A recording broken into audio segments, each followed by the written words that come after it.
네, 우리 그 불평지명 토지, 요거는 앞에서도 한번 본 건데요. 동시 형질 변경에 관련된 이게 이제 유형으로 보면 뭐 여러 가지 유형들이 있습니다. 아까는 이제 허가를 받아 이제 허가 봐서 이제 그 사용이 거의 이제 스탠바이 된 거죠.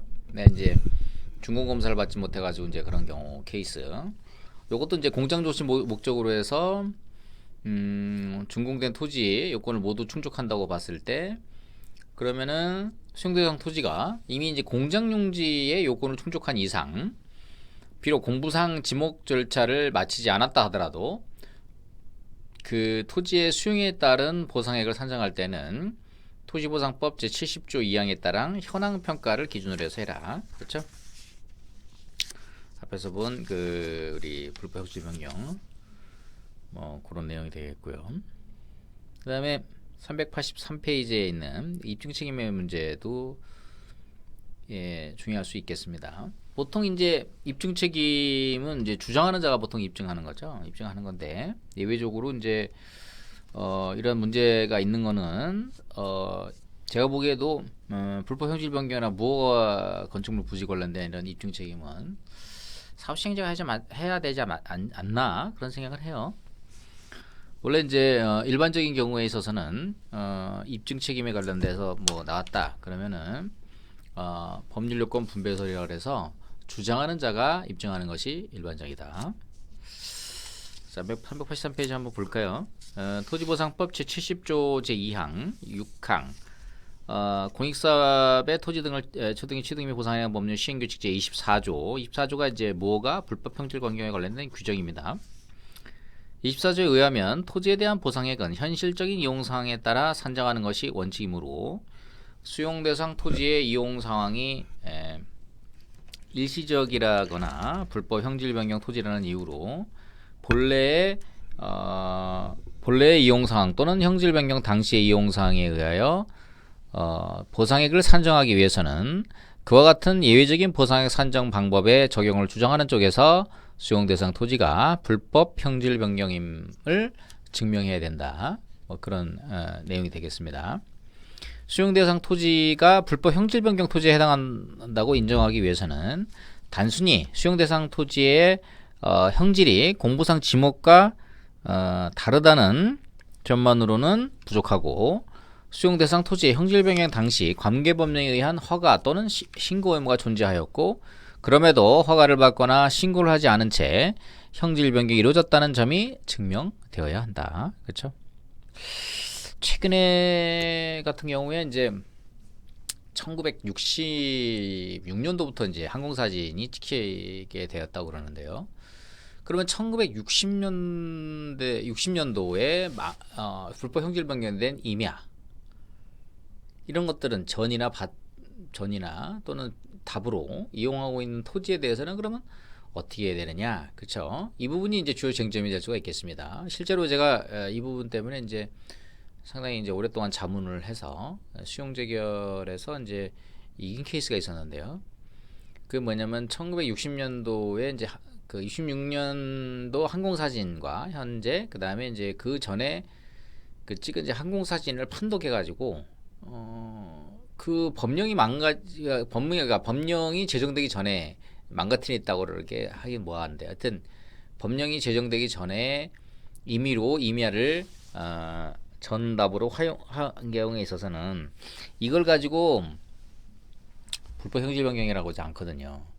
왜냐하면 우리가 법령이 제정되는 그 당시 그 전에 만들어졌기 때문에 그 부분에 있어서는 이걸 가지고 불법 형질 변경 토지라고 하진 않는다. 그렇죠? 그러면은 1900 그러면 60년도에 그러면 전답으로 손봐진 그 토지는 어떻게 되느냐? 그 부분은 항공사진을 그때 판독하는 돈이 한 2천만 원 이상 들더라고요. 판독을 해서 그 부분은 실질적으로 전답으로 보는 게 맞다. 그렇죠? 그래서 이렇게 그 당시 이제 전답으로 평가된 그런 사례도 있는데요.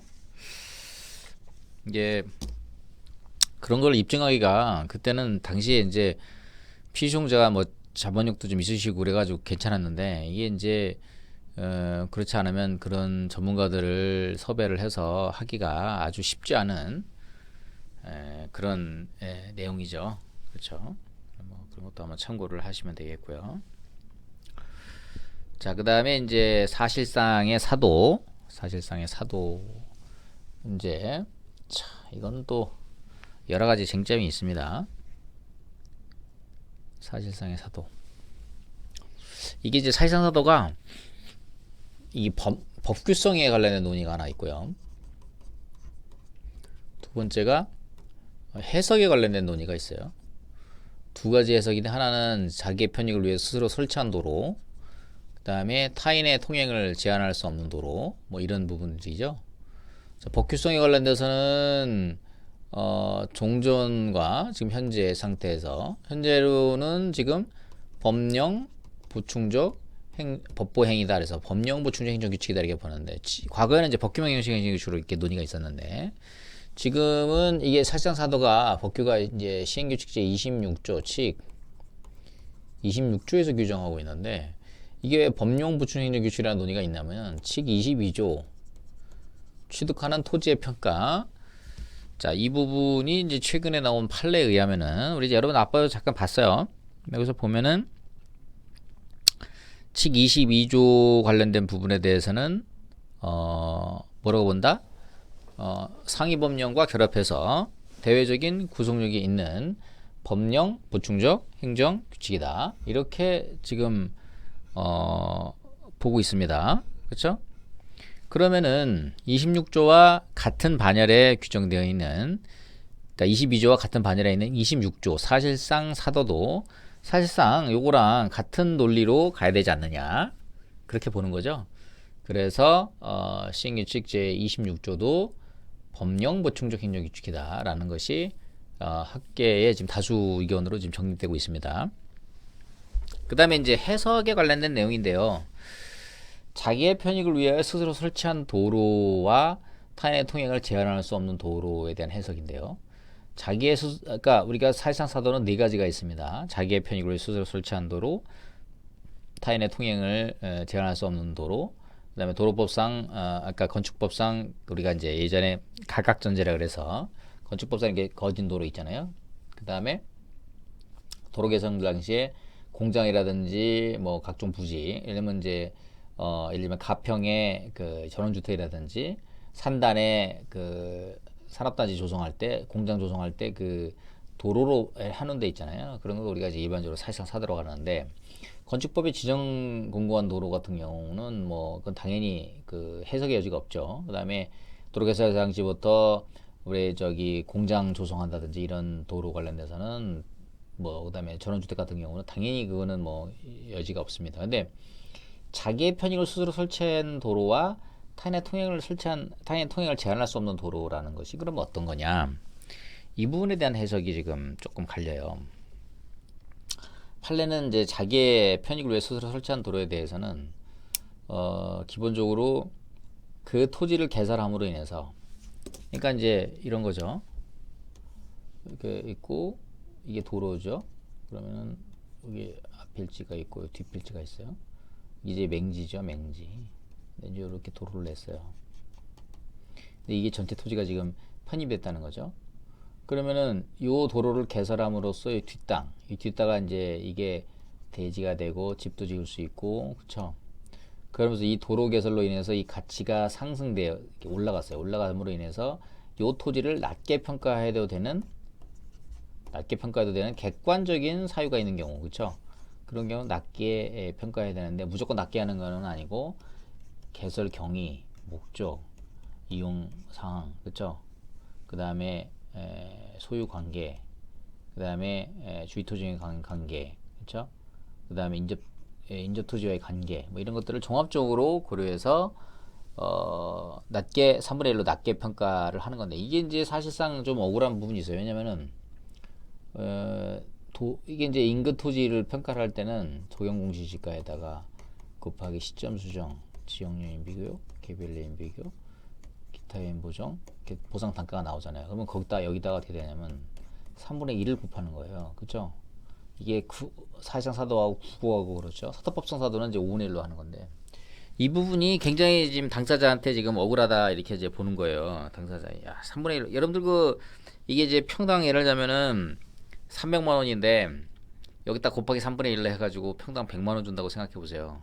이게 지금 제가 그 산식을 써가지고 그렇게 하는데 이게 당사자 입장에서는 굉장히 좀 억울한 상황이 생길 수 있는 거예요. 아 이거 뭐 도대체 어떻게 되는 거냐, 이게 너무 이렇게 싸게 주는 거 아니냐, 그죠? 자 그런 부분이 있을 수 있고, 또 하나 타인의 통행을 제한할 수 없는 도로, 이거는 이제 두 가지로 볼 수 있는데, 첫 번째는 현실적으로 원상회복, 그죠? 원상회복이 불가하거나 법률적으로도 원복이 불가할 때, 그죠? 이 두 가지 요소가 들어갔을 때 타인의 통행을 제한할 수 없는 도로다, 그렇죠? 그 사람이 막 다니는 거 있잖아요. 우리 시골에서 그 옛날부터 이제 계속 다니던 타인의 통행을 제한할 수 없는 임야 도로가 있었어요. 예를 들자면은 여기에 이제 6가구의 땅이 있어.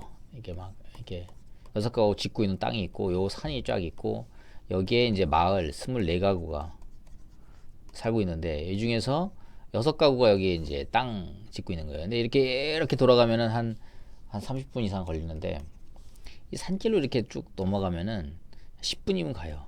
10분도 안 걸려요. 그쵸?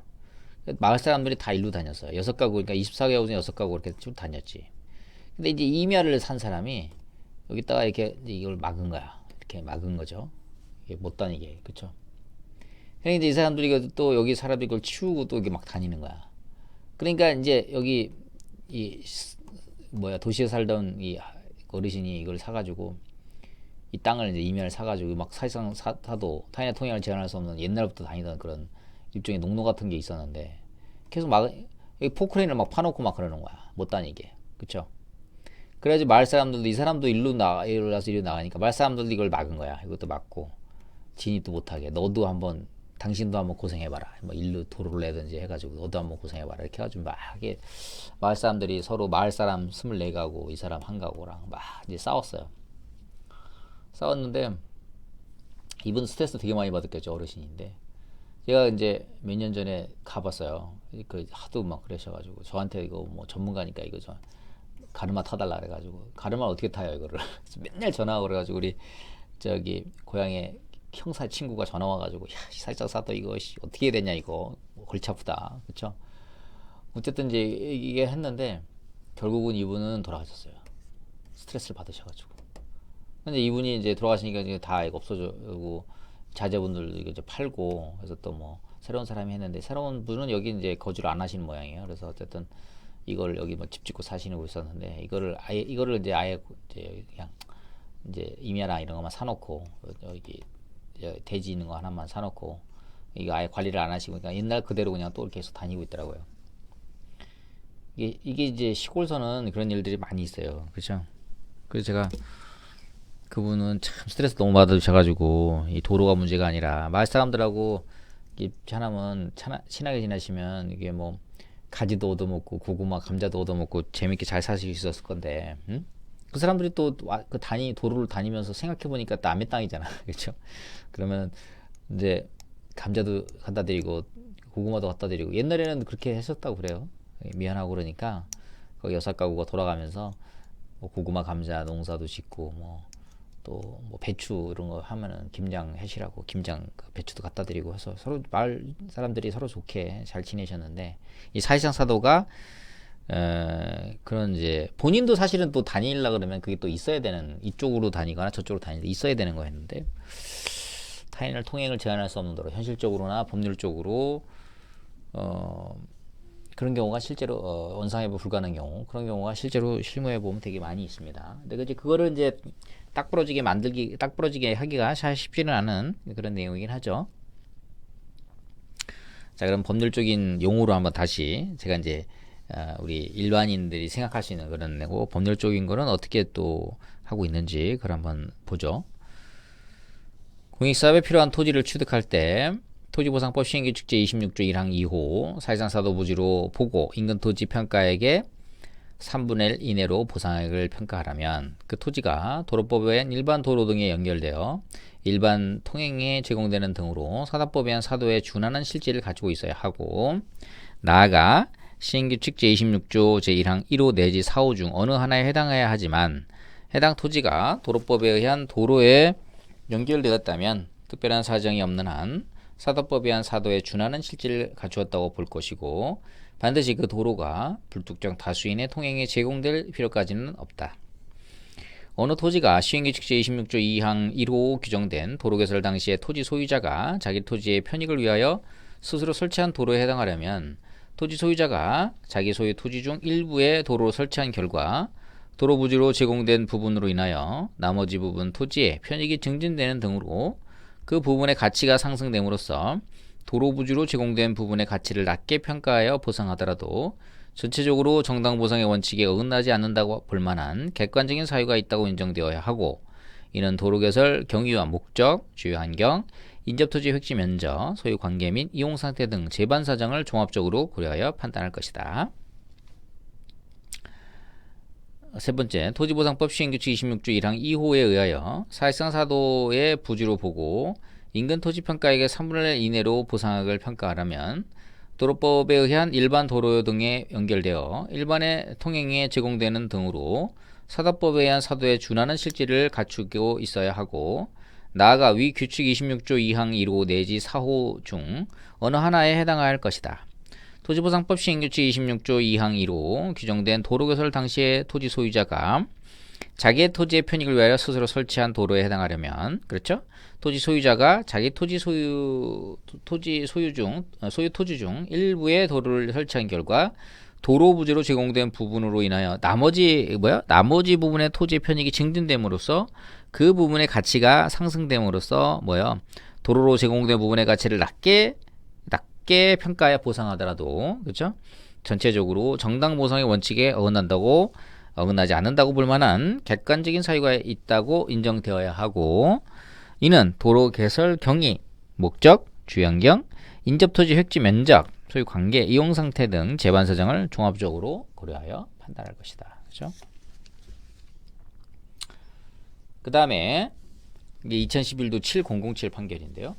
토지보상법 시행규칙 제26조 2항 2호가 규정된 토지 소유자가 여기서 토지 소유 앞부분에서 자기의 토지를 편의를 위해 스스로 설치한 도로, 그 다음에 토지 소유자가 그 의사의 타인의 통행을 지을 수 없는 도로, 그쵸? 두 가지 지금 보고 있습니다. 도로 개설 당시 앞부분에 386페이지 도로 개설 당시 자기의 토지 편익을 위해 스스로 설치한 도로, 첫 번째. 두 번째, 토지 소유자가 그 의사에 의하여 타인의 통행을 제한할 수 없는 도로는 사유지가 종전부터 자연 발생적으로 또는 도로 예정지로 편입되어 있는 등으로 일반 공중의 교통에 공용되어 있고 그 이용 상황이 고착화되어 도로 부지로 이용되지 아니하였을 경우에 예상되는 표준적인 이용 상태로 원상 회복하는 것이 법률상 허용되지 아니하거나 사실상 현재의 곤란한 정도에 이른 경우를 의미한다 할 것이다. 이때 어느 토지가 불특정 다수의 통행에 장기간 제공되어 왔고 이를 소유자가 용인하여 왔다는 사정이 있는 것만으로 언제나 도로로서의 이용 상황이 고착되었다고 볼 것은 아니고, 이는 해당 토지가 도로로 이용되게 된 경위, 일반 통행에 제공된 기간, 도로로 이용되고 있는 토지의 면적 등과 더불어 그 도로가 주위 토지로 통하는 유일한 통로인지 여부 등 주변 상황과 해당 토지의 도로로서의 역할과 기능을 종합하여 원래 지목 등에 따른 표준적인 이용 상태로 회복하는 것이 용이한지 여부 등을 가려서 판단해야 할 것이라고 판시하고 있다. 그쵸? 이게 이제 원가와 SH공사 사이의 내용이 되겠습니다. 뒤에 2011도 7007 사실상사도 판결은 유사한 판결이죠. 요거 관련된 판례들이 여러 개가 있습니다. 그래서 여러 내용들을 같이 보시면 되겠고요. 그 다음에 394페이지 짜투리 건물, 잔여 건축물이죠. 옛날에 이 잔여 건축물은요, 잔여지 보상 이런 것들을 준용했어요. 이게 이렇게 지붕이 이렇게 있고요, 이렇게 있어요. 그죠? 이 짜투리 이게 들어가 버려서 공익사에 편입되어서 이 남는 짜투리 뭐야? 짜투리 여기 짜투리 건물이죠. 원래 잔여지라는 거는 이런 거잖아요. 그렇죠? 남게 되는 짜투리 땅. 요거는 잔여지. 이건 잔여 건물. 그죠?